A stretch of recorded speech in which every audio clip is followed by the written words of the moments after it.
Now, I'll introduce you to the social namespace. First, I'm going to briefly introduce the social namespace. Then, I'll introduce address book, calendar, and life log functions. The basic function of the social namespace is for managing the personal data of the user. This personal data includes the address book, calendar, and life log. Additionally, the service namespace of the social namespace enables sharing data and interacting with other users. This lecture will concentrate on personal data management. The first personal data item is the address book. To use the address book APIs, you have to select the address book privilege group. The address book refers to the contact information of other people stored in a database. The classes related to the address book are the address book, a contact, which is an item of the address book, and a category that binds them. The address book operations may be performed asynchronously. The iRecord event listener is the listener. The address book supports vCards, and you can manage contacts using categories. Additionally, a search function is provided to search for a specific contact. In other words, the address book is a centralized contact database. Therefore, it can be shared by multiple applications. The contact properties are user ID, first name, last name, and display name, and so on. Now, let's have a look at the functions of the address book class.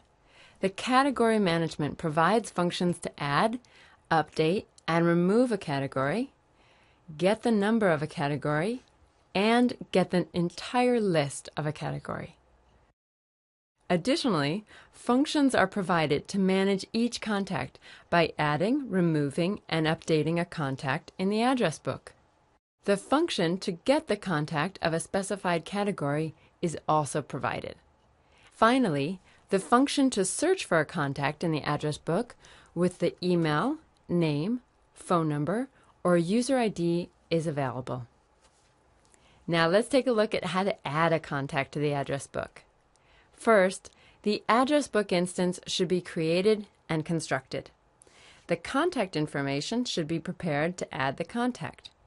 The setValue function is used to set the first name to Thomas and the last name to Jay. Then, the phone number class is created and a number is assigned to the mobile phone number. After that, the phone number is added to the contact. A contact can have a number of phone numbers.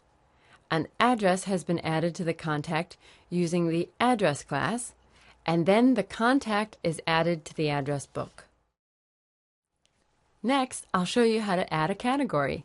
Since a category is created as an independent class, this example shows you how to create a category and set its name.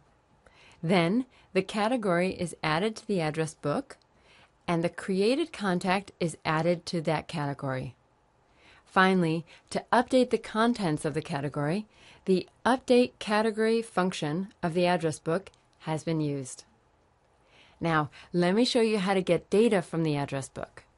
The address book instance has been created and constructed. Then, the category list has been acquired using the getAllCategoriesN function of the address book. Additionally, the category enumerator has been prepared.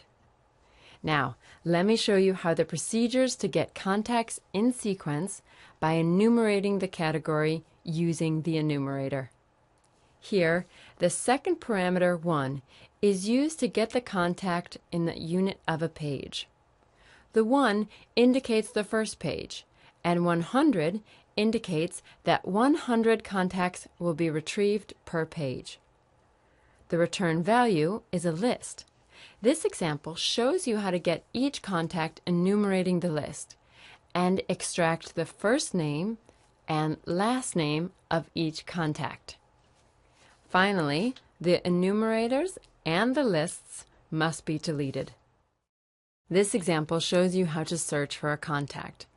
Create the address book as before and the list is retrieved by calling the search contacts by name N function, passing Anderson as the parameter. If there's no contact with the name Anderson, the list is returned as null. Otherwise, the contact is retrieved by enumerating the list, and the first name and last name are extracted and used. Finally, the enumerators and lists are deleted. Now I'll explain the calendar function. The calendar APIs are in the calendar book privilege group. Calendar book provides the functions to read, add, remove, and update the event list and the to-do list. The database of the objects is called calendar book. The items that can be included in the calendar book are cal event and cal to do. Let's take a closer look at the calendar functions.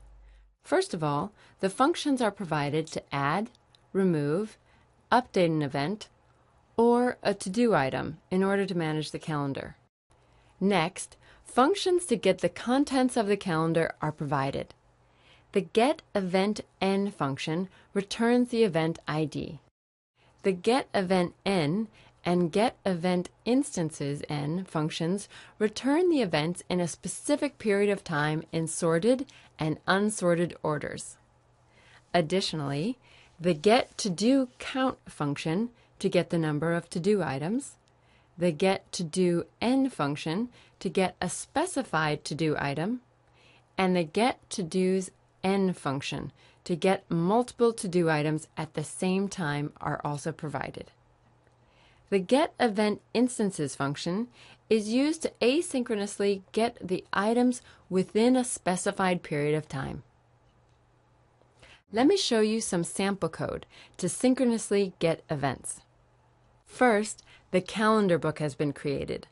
The null parameter is passed to the construct function to indicate that the calendar book is to be used synchronously. Then, the start time and the end time are specified using datetime objects. The getEventsN function is called passing the start time, end time, and appointment as the event category to get the list of appointment events within the specified period of time. If there are events in the result list, you can display or manipulate the events. This next example shows you how to update an event. The first event of the list is retrieved, and the subject of the event is changed. Then, the update function of the calendar book is called, passing the event pointer, and the corresponding event is updated. These procedures get the second event item and then delete the item by calling the remove event function of the calendar book. Finally, let's have a look at the lifelog module. The lifelog module provides functions to access the user activity log data. User activity refers to phone-related logs and message-related logs. The activity class that represents each activity includes the information of when, where, what, and with whom. Now let me show you how to use the lifelog class. First, in the construct function, the lifelog type must be specified. The start and end points must be specified.